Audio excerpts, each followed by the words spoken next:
Hello there, good morning and welcome to the WP Builds newsletter. This is newsletter number 26, which was released on Monday the 20th of August, and it covers the week commencing the 13th of August. Just a couple of things before we begin. If you go over to wpbuilds.com/subscribe, and you can join our newsletter and Facebook group and Slack channel and get updates on the Messenger app from Facebook and so on. And if you go to wpbuilds.com/deals, you can avail yourself of some discounts from coupon codes for themes and plugins and that kind of thing. We've got Toolset and Blocks Party and Main WP, Malcare, BlogVault and various others, so maybe go and have a look. And there we go. I will, in that case, get stuck right into the news. Now, the first piece of news this week comes from the WP Tavern website, and the article is entitled Gutenberg 3.6 adds new icons for all core blocks. It's obviously felt that the old dash icons didn't really cut the mustard in terms of having enough of them, frankly. So they've changed them out, and they've got some nice new colourful ones, and also they've changed the way that the regular icons look, the things that you can drag in. So, for example, things like paragraph and image, they got rid of the border and made it look a little bit more attractive. So from that point of view, it's a little minor release, but it does make things look a little bit nicer. They've also added new keyboard shortcuts, including inserting a new block before and after the current block, toggling the inspector settings, removing a block, and displaying new modal help menu. And there's various other things as well. But there we go, new updates to Gutenberg 3.6, which is quite nice. Something else which has been updated during the course of the last week is the Yoast plugin, Yoast SEO I'm talking about in particular, and they have added a sidebar so that they can add Gutenberg compatibility. Now, obviously, up until now, if you've been using WordPress, a text editor and so on, you've had all of the meta boxes underneath the text editor, and now Gutenberg kind of presents things over to the right. So Yoast have given you, at this point, two options. You can either stick with the old stuff underneath the text editor if you don't have Gutenberg installed, and they made some updates there. But if you have got Gutenberg installed, then it's all now floating in a panel on the right. It's kind of organized into the same sections as it was before. So, for example, readability, focus keywords, and so on and so forth. Only they're now in a section which looks very much like the customizer, but on the right-hand side. It looks really good. It looks like they've done a lot of work. The only thing I would say is, for example, the focus keyword section is amazingly big. And so because the width of that little box is very narrow, it does tend to stretch down the screen a long way, which I don't know how they're going to do that, get rid of that problem. But anyway, nice to see somebody really taking on Gutenberg and giving it a go. Okay, the next one is again the WP Tavern. And it's to say that Syed Balki, I think that's how you pronounce it, has launched a WordPress focused growth accelerator fund. He's offering companies anywhere between $100,000 and $500,000 to a small group of selected companies. I think he's going to pick 5 who are able to take advantage of this deal. Basically, you've got to go and fill out a form. If you go to the link in the show notes, you'll get directed to the WP Tavern website, and right at the bottom it says following form. You can click that. You've got to be eligible, you've got to be in the WordPress space, you've got to demonstrate various things. But obviously, if you're a WordPress company, you're doing WordPressy things, and you feel that you could well benefit from some grant, this could be the exact thing for you. It's obviously a very large amount of money. So yeah, absolutely fantastic. Go for it if you think that's you. Okay, the next one is about the iOS app, the WordPress iOS app. It's now on version 10.6.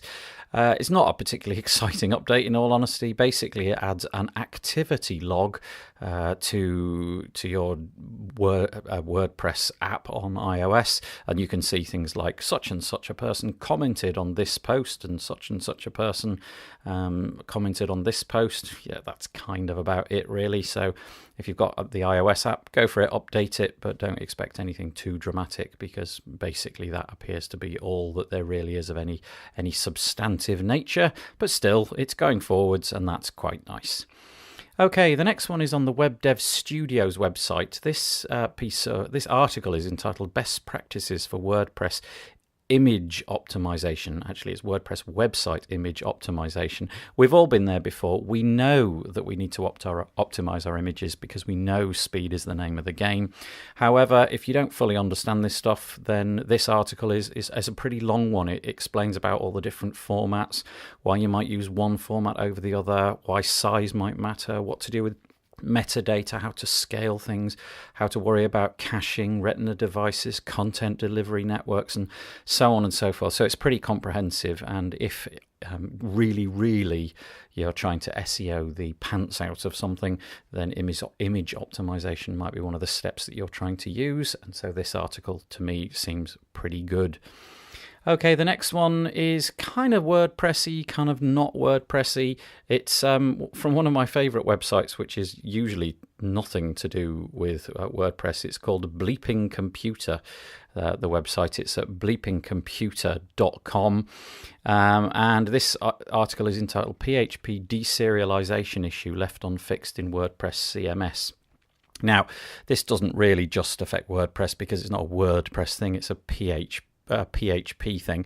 So in the article they mentioned two other content management systems that also suffer from the same kind of problems, but basically, and I'm quoting, "The issue doesn't affect WordPress only, the internet's most widespread CMS, but all PHP based applications and libraries that handle user supplied data. The vulnerability is in the way that PHP converts PHP objects into strings and back into PHP objects again. This process is called serialization and deserialization and is used in all programming languages to move data between different servers, services, or apps." And then it goes on to explain how this PHP serialization, deserialization problem can be leveraged in WordPress. It's all about the uploading of maliciously crafted images. I don't honestly think it's something that you're going to need to worry about, but it's interesting because some of the other CMSs, having been issued with this notice, they were told a while ago by, I guess, the discoverers of this vulnerability, they actually updated their systems to prevent this problem altogether. There's one called Typo CMS, and it's completely updated and invulnerable to this. However, WordPress isn't. So obviously, if you're at the cutting edge and you're allowing end users to upload images, perhaps it's something to worry about. But if it's just you uploading images or one particular client, then yeah, maybe not. But worth noting. And to be honest with you, I quite like a security piece of news anyway, so there we go, I've shoved it in. The next one is called "The Complete Anatomy of the Gutenberg WordPress Editor." I'm not even going to try and list all of the great things in this article, but it's a smashing magazine article, and they just do these massively long-form articles. Essentially, if you've got any questions whatsoever about Gutenberg, how it works, what it looks like, what are blocks, how do you switch between editors, copying different content from one thing to another, how do you undo, redo? If you've got any questions whatsoever, go check this article out, because it seems so far, as far as I can see, it seems to be the definitive articles thus far. Okay. The next one is all about a new starter theme called Mythic. Now, Mythic is from Justin Tadlock, and he's been making themes for years and years and years, and he's decided that he's going to put together this new starter theme. The article explains why he's done it and about how he ripped the copybook up and started completely from scratch. He thought about different templating engines, how to design things, what kind of tools he would use to build it, what the new templating system would be, and the framework behind it all, and so on. And it looks to me like, if you're into starter themes and you just want to make everything from scratch and do everything bespoke, this looks like something you might want to look at. Not a particularly technical article, but if you've got any confidence in him as a developer, which I have, then I would imagine that this is to be taken fairly seriously. Okay, and the last piece of WordPress news, a bit of an odd one, in that it's a piece of WordPress news written by me. I've started doing a blog post over at GoDaddy once a month at the end of the month, recapping all of the WordPress news that happened in that particular month. The July one is out, so if you miss any of these episodes, I try to distill what's happened in the WordPress space over a month instead of a week over on GoDaddy, and I also put my opinions in, whereas in the newsletter that you get on WP Builds, I generally just tend to copy and paste the first paragraph, but in here I try to sum up what's been going on in WordPress over the course of a month. So there you go, that might be something of interest to you. You might like to subscribe to that. Okay, the next one, nothing to do with WordPress from now on. CSS tricks. I've got a complete guide, and again, massively long form.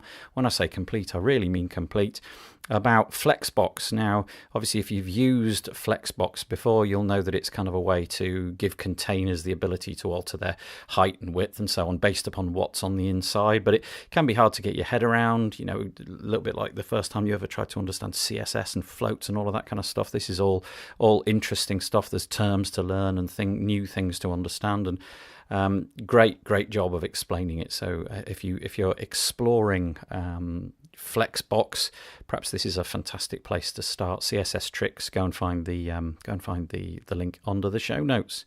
Okay, the next one is from Missing Letter. I got an email from the guys at Missing Letter because I use their SaaS service. I won't explain what it does, but it's a product that you can buy online. And they've got a conference called Uppercase very, very soon. And they've got like 100 speakers over a period of a few days, and I've looked at the schedule and it's absolutely massive. There's I think it's 2-week period or something, and there's about 15 people speaking a day, and they're all people who are to be reckoned with. A few of them actually have been on this podcast, which is quite nice. But what I would say is go over to Missing Letter, click on the link below in the show notes, and then find the schedule button. It's about halfway down on that homepage, and you can see all of the, like I say, 100 people speaking over this 2-week period, and you can sort of drop in and drop out. So there's literally courses on absolutely everything, but it's mainly kind of marketing and branding and that kind of stuff, but certainly worth a look, I would say. Okay, the last two are to do with space. The first one is a BBC News article. I love space. And it's to say that the earliest galaxy have been found on our cosmic doorstep. Apparently some of the earliest galaxies formed slightly over 3 billion years ago, in cosmic terms they are very, very close to where we live, which is quite weird. If you think about it, the universe is tremendously big. Why would some of the oldest stuff be here? But apparently it is, so that's exciting. And last but by no means least, The Guardian has an article this week which explains how incredibly hot some newly discovered planets are. The guys over at the University of Bern have discovered a planet called, I love these things, called Kelt-9b. It's 950 light years from Earth, and it's got a surface temperature of 4,000 degrees. 4,000 degrees, compare it's not quite as hot as the sun, which is 6,000 degrees, but it's hotter than many, many other stars. Again, if you're into astronomy, these discoveries are just amazing. So there we go. That's all I've got for you this week. Thanks for listening to the WP Builds News. I hope that you've enjoyed it. Hope you have a good week, and I hope to see you on the podcast on Thursday. Bye-bye.